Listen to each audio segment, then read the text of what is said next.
ഒരു മിനിറ്റ്, നീ ആരെങ്കിലും ലവ് ചെയ്യുന്നുണ്ടോ? നിനക്ക് ചോദ്യം ചോദിക്കാനുള്ള യോഗ്യതയില്ല. ഇരിക്കും. ഗേൾസ്, ഇനി എന്തെങ്കിലും സംശയം? ഞാനൊരു കാര്യം പറയാം. ഇങ്ങനെയുള്ള സംശയങ്ങളൊക്കെ നിർത്തിയിട്ട് ആദ്യം നിങ്ങൾ ലവ് ചെയ്യുക. അപ്പൊ ഡൗട്ട്സ് എല്ലാം മാറും. ഓക്കെ?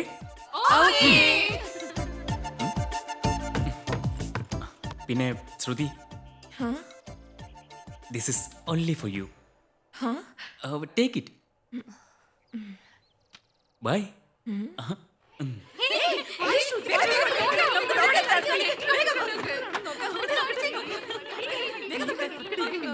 പ്രിയമില്ലാത്ത ശ്രുതിക്ക്, നിന്നെ എന്ന് ആദ്യം കണ്ടോ അന്ന് മുതൽ നിന്നെ ഞാൻ വെറുക്കാൻ തുടങ്ങി.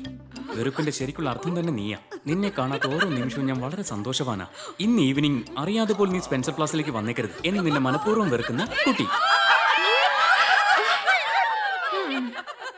Idiot.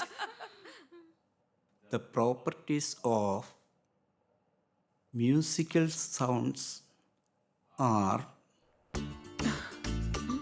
it produces a pleasing effect to our ears.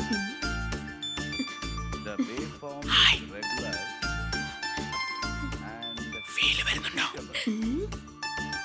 There are no sudden changes in amplitude. In general, the musical sound has a simple harmonic structure with a complex and highly Geeta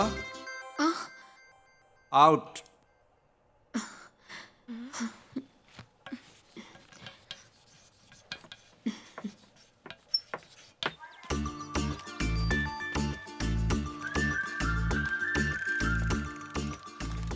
എന്തുപറ്റി? Class നിന്ന് പുറത്താക്കിയോ? സന്തോഷമായില്ലേ? ഇപ്പൊ നിനക്ക് എന്താ വേണ്ടേ? അതാ ഞാൻ നേരത്തെ ചോദിച്ചത്. എന്റെ ലവ് കുറച്ചെങ്കിലും ഫീൽ ചെയ്തോന്ന്. സത്യമായിട്ടും ഇല്ല. കുറച്ചുപോലും? നോ. അതെന്താ എങ്ങനെ ദേഹയില്ലാതെ പറയുന്നത്? വൺ സൈഡ് ലവ് എന്ന് പറഞ്ഞ അത്രയ്ക്ക് ചീപ്പാ? നീ നോക്ക്, നീ ഒരുപാട് സ്മാർട്ട് ആണല്ലേ. ശല്യമായല്ലോ. നിന്നെ കണ്ടാലേ കണ്ടാൽ ദേഷ്യം വരുന്നുണ്ട് കേട്ടോ. നീ എന്താ അയ്യോ ഉദ്ദേശിക്കുന്നത്? പാറ്റ. നോക്ക്, ഇല്ലാത്ത പാറ്റ് ഉണ്ടെന്ന് ഫീൽ ചെയ്തു. അതുപോലെ ഉള്ള എന്റെ ലവ് എന്തുകൊണ്ടാ നിനക്ക് ഫീൽ ചെയ്യാത്തത്? പാറ്റെ കണ്ടാലും നിന്നെ കണ്ടാലും എനിക്ക് ഒരേ ഫീലിംഗ് തന്നെയാ. I hate you. അപ്പോ എന്നെ വെറുക്കുന്നത് നിനക്ക് ഇഷ്ടമാ? ഒരുപാട് ഇഷ്ടം. അതെന്താ വെറുക്കുന്നത് ഈ ഫീൽ പറയുന്നത്? വെറുക്കുന്നു ചിരിച്ചുകൊണ്ട് പറഞ്ഞൂടെ? I hate you. But I love you.